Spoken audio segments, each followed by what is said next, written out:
It's been amazing. I mean, the fact when we look back at when we first recorded that episode and what I was saying then, his love of Mario Kart's gone, but it's now turned to Mario Olympics and Mario Judo. You're randomly seeing him falling on the floor, like, you okay, Mags? And look at what he's watching on the video. He's reenacting what he's seen in this judo fight on his tablet and things like that. It's a good job he's moved away from Mario Kart. Yeah, definitely. I'm glad he's got the space for it, to be honest. But, he's absolutely amazing the way he's coming on. He's now in a proper setting, not just a hub. We were talking about it, weren't we? We were going through the process of...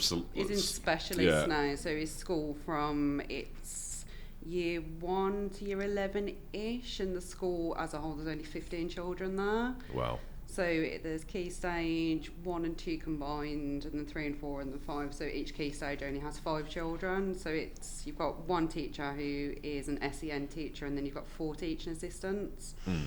And they do it's all very child-led, so they do 20 minutes of learning followed by 10 minutes of free play, and that is generally his day, all day, every day. So it gives him a chance to go out, regulate, do what he needs to do.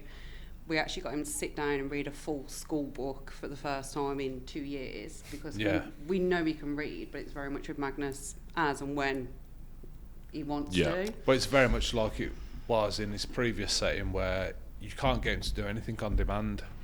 It has to be on his terms, and it's not the fact that he's arguing about it. You say, Magnus, go on, do some reading. Nothing. Do some reading. Nothing. Unless there's a Kinder Egg involved. Yeah, unless there's a Kinder Egg involved. But obviously, but normally he'll just turn up. There's a book on the table. He'll read it cover to cover out loud, close it, walk off, almost like a mic drop moment. Yeah. But you can't plan for that. You can't direct it. It's on his terms always.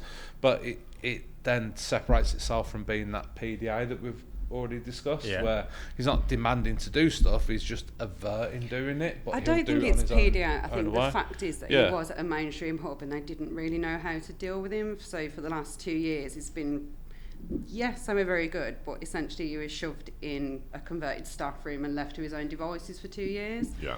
Whereas now he's in a setting which knows how to teach autistic children. So they said when he first got there, initially they had some problems getting him to comply, because he has been left to his own devices for so long to do what he wants, when he wants, how he wants. But now they've reined that in a little bit. He is complying, he is joining in, he is doing what he needs to do, because as he's got used to the routines. But it's been like night and day, hasn't it? I mean, his comprehension is the thing that we've noticed the most, is that we use a lot of then and next language with him. Well, now and next language with him. So if we want him to do something this morning, I said to him, now we tidy up dinosaurs, next we're going to do Play-Doh. Whereas before it would have been full on meltdown. Now he's actually putting the dinosaurs in the box and then sitting down ready to do Play-Doh. But also from the dad perspective, from my perspective, I try and take a lighter look at it. So I always see the funny things where Alex might not do. So the other day he was, Mummy, Mummy, Mummy, Mummy, Mummy, Mummy, Mummy, and you see that little gif of like Stewie Griffin from Family Guy going on. That is life. That is what happens. So Alex said to him, Mag, 2 seconds, I'll be with you. Mag then sat there at the dinner table. 1, 2, 3, 4, and just kept counting until he got any attention. And it's just little things like that you wouldn't have done previously, but he's actually understanding what we're saying, so he has a response to it. And it's such a basic thing in a neurotypical world that somebody says something, this is reaction, cause and effect. And he's now gathering that understanding behind what he's doing, why he's doing it, and the response of other people. I think the thing is, though, it's adjusting our language as well. It's not when we were on holiday, we went with our friends and the girls were together, and I said to Mag, say cheese, but he was facing the other way. So he's just shouting cheese into the wind in the opposite direction, because I forgot to specify before I said say cheese that he needs to turn around first. So it's just sort of being mindful in it's our that literal language. thinking and Making one of he's going, why did I just do that? Why did Mum ask me to just shout cheese? Yeah, it's literally just shouting cheese into the sea. I'm like, you need to turn around first. And Did then we he's do like, it with his school okay. photo as well? We told him to stand by the door, and he stood by the door facing facing the door. the door with and his face against the door. I was like, no. You tried to get a school turn picture of round him in his first. uniform. He just stood there facing effectively Just the wall. literal. Yeah, it's very literal. Yeah. So I can't remember if because it was a while ago, but was it you and one of the dads? I can't remember. I think it was you that was going. You were like annoyingly laid back. Was it you that said that? Yeah, you are. Yeah. Was it? What Is it him, Alex? Yeah, no, that's It's only because you were here now. Like, what did he mean by that? Like, does he just take everything in his stride and you? He just agrees with me with everything. Right. But then I also said to you the other day, I think he's on the spectrum because he's one of these people that needs to know what, why, when, and where. I'll ask him to do something, and how many times have I lost my temper this weekend because This is you've like a asked Jerry me Springer why? moment. So we're redoing Maggie's DLA form at the minute, and I said to you, can you get me some paper clips? Yeah.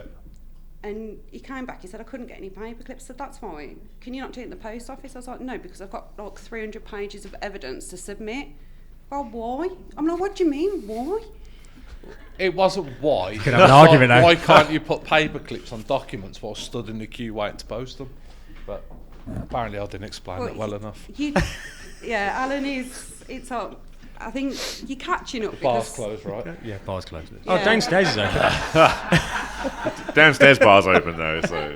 I mean, you catch it because we think Freya is ADHD at the moment, don't we? We're probably 90% up there, and you are catching up to the thought now. So those that don't understand is we've got twins, Magnus and Freya.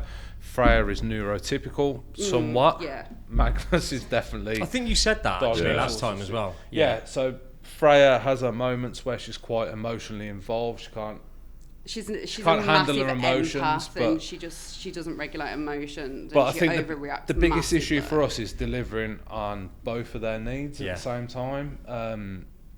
So I have to take Freya for certain days out and stuff, just me and her, so that she can have a time away from Magnus, so he isn't centre of attention.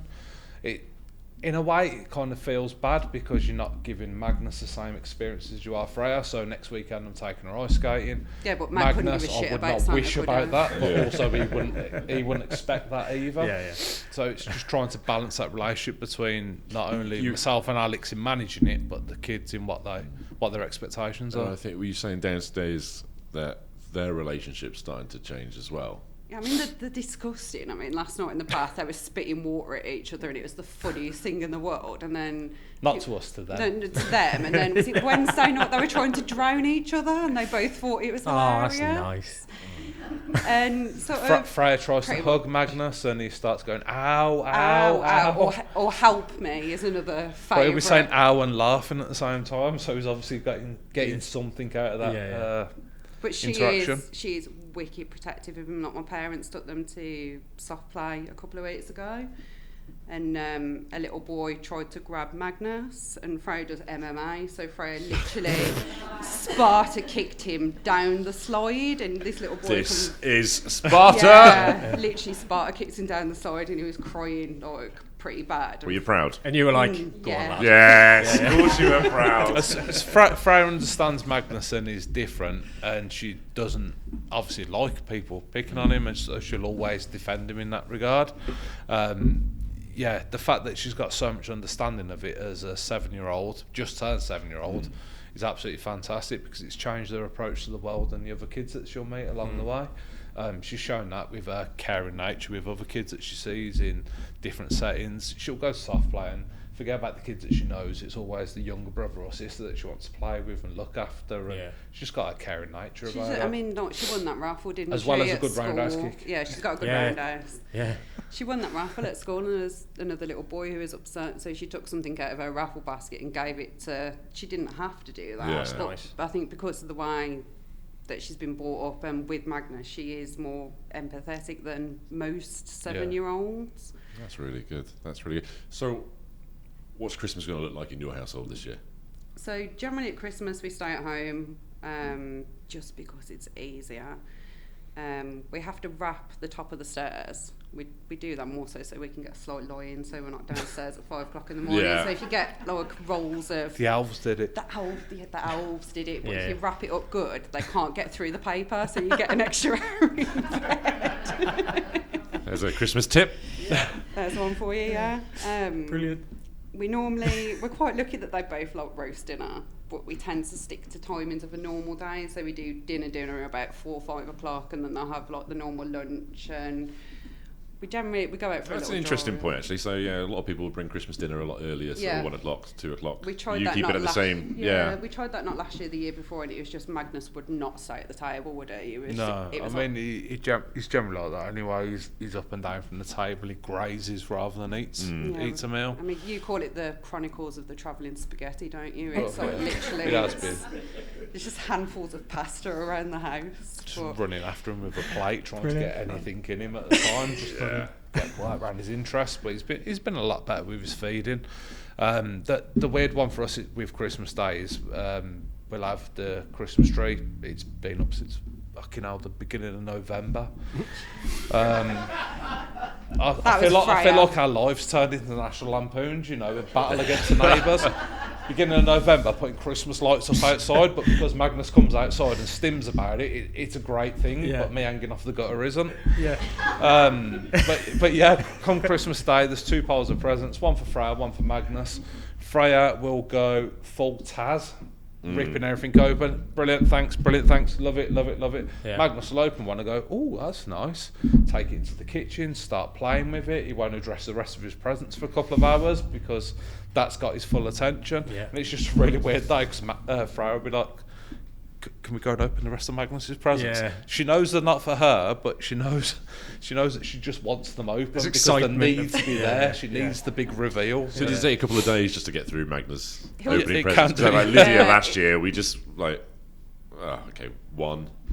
Then like we still had a big bag of just presents. Yeah. A couple of days later, And you feel like you got to pressure him into, Yeah, come on, yeah. open it. Max is very methodical, isn't he? He'll sort of like open something, open the box, go and play with it, and then he'll come back, open the next one, open the box. But it's from 3-4 years ago, it's worlds apart from what it was because Yeah. he didn't understand what a present was. He Yeah. didn't understand that he had to open it. Well, I went round my mum's house yesterday and I had to message her in advance saying, anything that you've got under your Christmas tree, can you please remove it? Because Magnus sees present, Magnus opens present, and Yeah. he would have just worked his way through whatever's in front of it. We've been to birthday parties and where was the last one? At the sports centre. So the sports village, we had bounce castle going on for somebody's birthday, and then there's a separate room you can go and eat in there, and they had all the presents in the corner. Magnus ushered his way into the room, stood in the corner going, Oh shit. Yeah, but it says presents like it's a question. So we'll Yeah. stand next to him and be like, presents? Presents? but thankfully he didn't open anything because it obviously wasn't his party. But yeah, that's how we respond to that nature of Christmas. So my car is full of presents. There's presents dotted around the house in locked cupboards. In the If we airing get cupboard. any more, we're in trouble. Let's put it that way. Yeah, 'Cause you've got nowhere to out of hide 'em. sight, Yeah, Yeah. the loft is the next option. No, our next door neighbour, because our next door neighbour is an absolute gem. Not a shout out to Anne, because so literally, Mags has got this thing where he jumps on the trampoline and anything and everything he can get his hands on goes over Anne's fence. How her greenhouse is still standing, God only knows. But she comes back once a week with a carrier bag for us. Oh, Yeah, shout out. What a legend. Yeah, she comes back. Dinosaurs, Teletubbies, Yeah. number blocks, anything that he's done in Footballs. any certain order, it will come back in that bag. Yeah, and once a week she brings back a carrier bag of stuff that Max has bounced off her greenhouse. So. Why? Oh, yeah. What a legend. Nice neighbour, that. Yeah. Really nice Pretty neighbour. understanding of all the shit that's ending up in her garden that she doesn't want there. She's a babe, Yeah, yeah. sounds it. If it's not the kids, it's the cats. So. Yeah. Well done, Anne. Well done, Anne. Shout out to Anne. Shout out to Well, Anne. shout out to Anne, you're a babe. As they say. Oh, amazing. Well, look, thank you very much for coming on again. Again. The OG. I just want to say a massive shout out to everybody that spoke tonight, especially Charlotte, who sat right in front of me at the minute. When she was speaking, and we was talking about 16 years old speaking in Parliament, and then you have that flashback of what park was I in at 16 years old with a bottle of cider in my hand, and Yeah.